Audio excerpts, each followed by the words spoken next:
Yeah, if I could just play devil's advocacy here, one thing that I have a problem with is when these fringe groups on the left, when I hear them out, I always think to myself in my head, I'm like, well, you're on the fringes, and I think you acknowledge you're on the fringes, right? And you got to look, where is all the power consolidating around, right? Where's the movement consolidating around? Well, they all, Chomsky, Bernie, everybody, Tulsi, even, they all seem to have had their moment. Everybody's kind of coalescing around the Democrats and Biden because for them it's about salvaging something, right? Or buying us time, or whatever their reasoning is for that. And as a person in an extreme group looking at that dynamic, I'd say, well, I'm going to bide my time. I'm going to coalesce around for now, because I know that the enemy of my enemy is my friend, but also because it's easier to break this down once they're in power, and it also buys me an opportunity to take that power while they hold it. I'm talking about the liberals. I always got pushback from that when I was on the left, and I just never understood like why people were so reluctant to buy into that narrative. Hmm. So could you summarize again, like Yeah, so what you're take trying the to say right with wing, that? for example, right? There are literally the same number of flavors for whatever the LGBTQ people have for themselves. What is it called? Pronouns. So, there's as many flavors of white nationalism and kind of racist ideologies on the right, but they all coalesce around something, and they all kind of coalesce around the Republican Party because they understand, well, this is kind of my strategy, right? I'm on the fringe. I know that I can't just go out there and go full mask off. So I'm going to vote for what's in my best interest for the time being. But that gets demonized on the left as lesser of two evils. What is it like? Oh, you're just bowing down to the libs, and they're not going to reward you at all. But it's like, no, this is a tactical battlefield decision, right? Like people of war know this. People of people who strategize in anything know this, even in sports or things like that. Like, we understand this. So that's because the Democrats, like the Joe Bidens, the Nancy Pelosi's, and the Schumers, they are not on our side. They're on the side of the Exactly. Republicans. They're Mhm. bought by the same people, so they're not really representing us. And the Republicans who use that strategy of still voting for a Republican, regardless if they don't always agree with them, You is so you because really they don't actually they buy that? don't You really care. They believe don't that it's know. all one party? You're asking me if I buy that they're all one I party? can I can sit Yeah. there and show you They are one party. Yes. So they're all It's one party when it comes to everything, right? So Israel. we're it's an I can illusion that Israel, brother. I can show you who funds them. They're funded by the same people. I mean, they're funded by the same people. There's a reason why Trump gets his bills through because Nancy Pelosi puts them through. It's not right, but rocket you science see you why see how it's Congress has ran hilarious. the same way it's run for all this time. Right, you see how it's hilarious for somebody looking at this and saying, but I didn't ask you this, so I'm just assuming you support Black Lives Matter, but then you also concede that it's highly funded by these kind of shadowy corporations, and they buy into the narrative. These are the same people buying off the Democrats. So in a way you are aligned with these folks, or at the very least, no, the no, fact no. that you align on There, some social issues you can give can be somebody the for perception that you align on some things that the Republicans completely opposed to you. Donald Trump had literally made a credo on the debate stage saying that he opposes the leftists, that those are his enemies. you can be for BLM, the movement and the principle, but and not be for the organization. Yeah, at the national But you level, can't vote it's for them and also stick to your principles strategically. Yeah, well, I'm I not mean, voting for yeah. Right. It's an individual. Right. Right. So, like, this is the argument I would make as a liberal, right?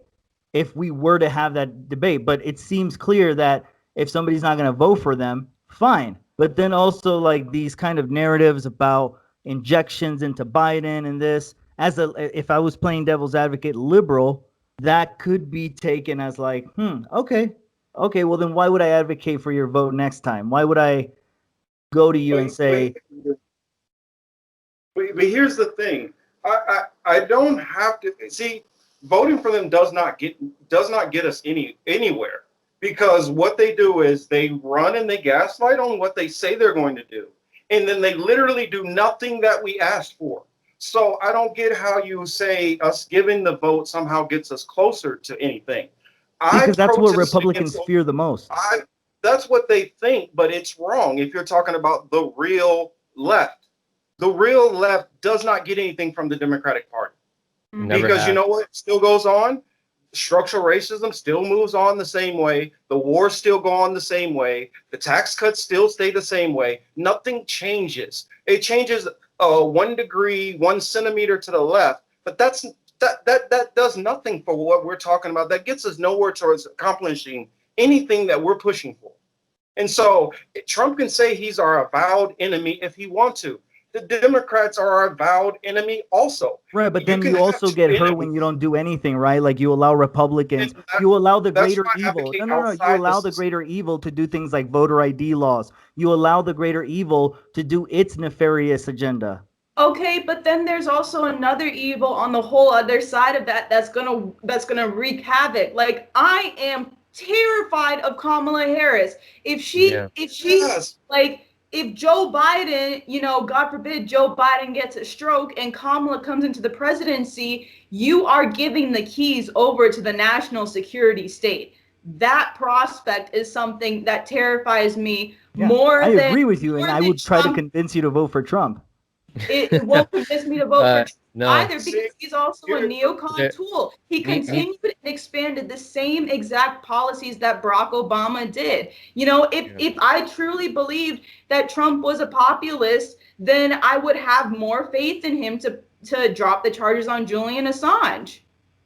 I think at the very least he would put a halt to anything happening because of his utter his utter self gives like liberals this like thing where they just derangement and nothing really gets done. So the deep state doesn't like him, right? They're all aligning with the Democrats. The Chamber of Commerce, the biggest lobbying group for corporations around the country, have just said we don't like Trump, and now we're backing the Democrats. So there's this realignment happening. So at the very least, it helps your cause in a sense that everything gets kind of grinded to a halt again for 4 years. I would disagree with that because I think the deep state doesn't like some Trump supporters.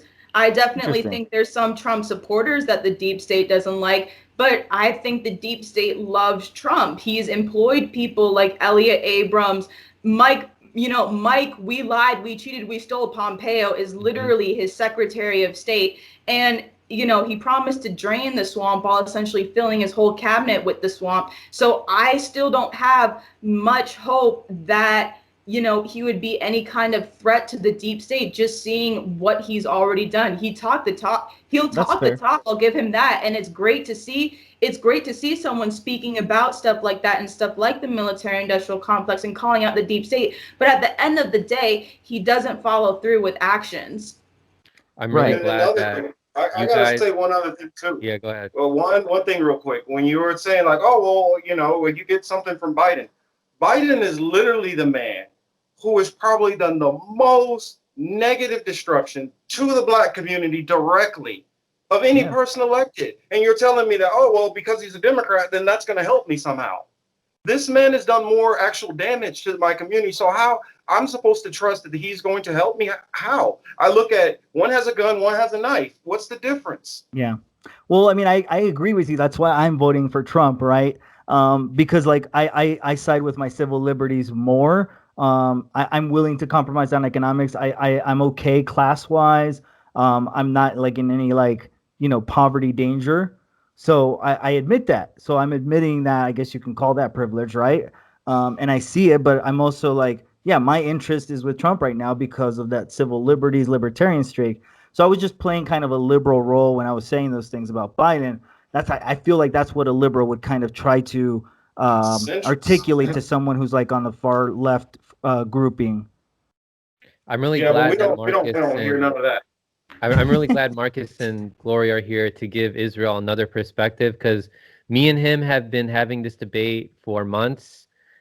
We've been having this debate with other of our friends on his show and this show here. So I'm really glad that you guys brought your perspective on like BLM and also foreign policy, because like I keep telling Israel, both like the Democrats are never going to actually do anything for the left, and neither are the Republicans.